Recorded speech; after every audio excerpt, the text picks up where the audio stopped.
চা বাগান ঘুরে দেখার পর রাজ্যের শ্রম দফতরকে তুলে দেবার পরামর্শ দিলেন ভাইজান। সোমবার থেকে ডুয়ার্ড সফরে রয়েছেন আইএসএফ নেতা তথা পশ্চিমবঙ্গ বিধানসভার সদস্য নওশাদ সিদ্দিকী। মঙ্গলবার তিনি মালবাজার মহকুমা চারশা এলাকার কিলকোট চা বাগানে কর্মরত শ্রমিকদের সঙ্গে মিলিত হবার পাশাপাশি এই অঞ্চলে স্থাপিত নেপালি আদিকবি ভানুভক্ত সহ অন্যান্য বিশিষ্ট ব্যক্তির মূর্তিতে শ্রদ্ধা জানান। এদিন ইন্ডিয়ান সেকুলার ফ্রন্টের বিধায়ক নওশাদ সিদ্দিকীর ছায়ার সঙ্গী হতে দেখা যায়। তৃণমূল কংগ্রেস দলের শ্রমিক সংগঠন আইএনটিটিউসির প্রাক্তন জলপাইগুড়ি জেলার সভাপতি রাজেশ লাকরাকে সফরের মাঝেই সংবাদ মাধ্যমের প্রতিনিধিদের সঙ্গে কথা বলতে গিয়ে তিনি বলেন, সম্প্রতি রাজ্য সরকার চা বাগানের 30% জমি ভিন্ন কাজে ব্যবহারের ছাড়পত্র দিয়েছে।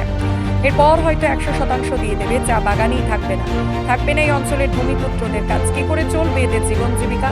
সেই কারণেই বলি, রাজ্যের শ্রম দফতরকে তুলে দেওয়া উচিত। অন্য কোনো দফতরের অধীনে এই শ্রম দফতরকে দিয়ে দেওয়া হোক, যারা এই দফতরের গুরুত্ব বোঝে। এখানে শ্রমিকদের শোষণ করা হচ্ছে।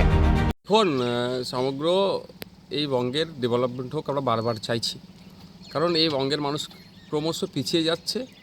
তারা উন্নয়ন তো হচ্ছে না, যতটুকু হচ্ছে সেটা থেকে এটা বঞ্চিত হচ্ছে। ফলে বিভিন্ন সময় তখন এরা আওয়াজ তোলে যে আমাদের আলাদা বঙ্গ চাই, আলাদা রাজ্য চাই। তো ব্যাপারটা হচ্ছে এখানকার মানুষকে পরিষেবা দিতে হবে। শুধু কলকাতা থেকে না, বিভিন্ন জায়গা থেকে এখন কিন্তু ট্যুরিস্ট আমাদের এই ডুয়ার্স বা বিভিন্ন জায়গায় আসতে শুরু করেছে, কিন্তু তাদেরকে পর্যাপ্ত পরিমাণে সেই পরিষেবাটুকুও দেওয়া হচ্ছে না। যে ধরনের চা শ্রমিকদেরকে খাটিয়ে তাদের মূল্যায়ন করা হচ্ছে না, তাদের শ্রমের পারিশ্রমিক ঠিকঠাক দেওয়া হচ্ছে না, সময়ের সাথে দেওয়া হচ্ছে না, সেটা যেমন একটা অনাচার হচ্ছে। সাথে সাথে যারা হোমস্টে বা এই ধরনের বা যেগুলো মূর্তি বা এই আশপাশে যেগুলো চেলসার যে আশপাশে যেগুলো যা পর্যটন কেন্দ্রগুলো আছে, মানুষ আসতে চায়, হোমস্টে এগুলো এসে একটু রেস্ট নিতে চায়, তার আশপাশটা সেই অ্যাটমসফিয়ার ক্রিয়েট হচ্ছে না। টয়লেট থেকে শুরু করে মহিলারাও আসে, পুরুষরাও আসে, অনেকেই আসে। সেক্ষেত্রে টয়লেট ঠিকঠাক পর্যাপ্ত পরিমাণে পানির ব্যবস্থা নেই, টয়লেট নাই, এইগুলো তো প্রশাসনকে বা সরকারের তো এগুলো দেখার দরকার। উত্তরবঙ্গ উন্নয়ন দপ্তর আছে, একটা হেভি টাকা বরাদ্দ হয়, তারা কী করে, তাদের কাজটা কী? এইগুলো ছোটো ছোটো যেগুলো গ্যাপগুলো আছে সেগুলোকে ব্রিজ হিসাবে পূরণ করা, সেগুলো করে না কেন? এই প্রশ্ন থাকছে। আশা করছি এগুলো করবেন, ভিডিওটা পৌঁছাবে নিশ্চিতভাবে, দপ্তরের আধিকারিকদের আছে, মিনিস্টারের কাছে নিশ্চিতভাবে পৌঁছাবে।